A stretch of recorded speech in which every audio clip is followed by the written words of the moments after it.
I see the Honourable Member for Lac St. Anne Parkland has risen. Yes, thank you, Mr. Speaker. And thanks to the Minister for bringing this forward. I normally don't get up and talk about things that I don't know much about, even though some of the members opposite like to kind of give me a jab here and there to hear what my opinion is.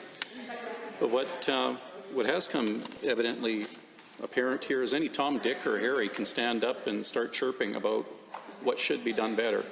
Normal process in here is to put an amendment forward if there is something of actionable items.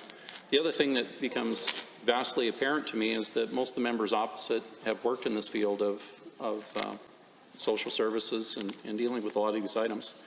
And there is no way that I could. Given my personality, given that I have 4 kids at home, Mr. Speaker, 3 of which are daughters, and I can rest assured that there would be no legislation that would keep an individual safe from me, from the wrath of a father, neither heaven nor hell, nor on this earth, if my kids were ever one of these victims. This hits me so hard because it strikes so close to home, and being a father that wants to watch out for his kids and also for the community. I find it extremely disingenuous that individuals from members opposite would come up with an idea that we, from the government side of caucus, would think that we're halfway going through this. We're just doing this for some measure. I'm looking at letters from the Saskatchewan government. They were the first ones in Canada to bring this forward. Some simple steps and measures, again, to try to progressively move forward on this item, on this bill.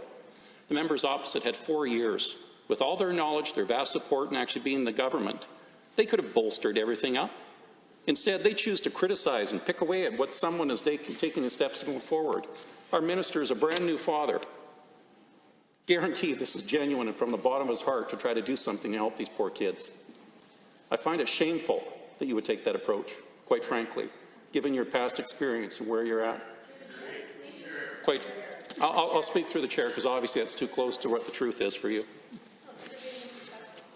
So the government of Saskatchewan is definitely supportive of this. Sheldon Kennedy, survivor's advocate, is supportive. Comments from hers were, everyday survivor struggles with the shame and guilt that needs to try and take control of negative places their thoughts. They think of suicide. This becomes normal. Child's advocacy centers, they're supportive of this. They're thinking these are great first steps. Obviously, there's more work to be done. Cheryl Dybel from the Zebra Child Protection Center, again, she's supportive of this. And I apologize, Mr. Speaker, reading some of these comments, again, it starts to hit pretty close to home, thinking of my little girls.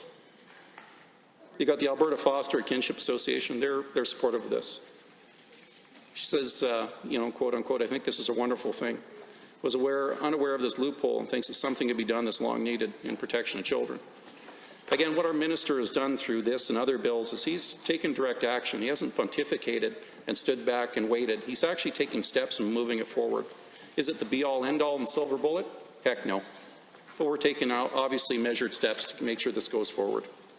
Government of Saskatchewan, as I mentioned, First Nations Women's Council and Economic Security, they're cautiously supportive. Again, in conversation with some of the members, they said they have this link is a good start, and they're happy and encouraging that other provinces, territories are taking similar actions. Again, Mr. Speaker, we must do everything to protect our children and vulnerable Albertans. Prohibiting convicted sex offenders from being able to legally change their names is just one simple step that we can take to ensure the Albertans are safe, secure and protected in their communities. It's unacceptable these sex offenders currently able to change their name for a legal name and hide in their past. We're proposing to change that. Again, to make it more difficult for these predatorial individuals in our society. Survivors of sexual violence have to live with the effects of this. I think all members can agree to that.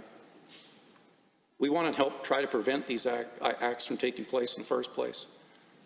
And again, if someone should be guilty of these things, the last thing we want to do is give them an opportunity to hide. We're making changes to the Vital Statistics Act and regulation to prohibit the convicted sex offenders from being able to legally change their names.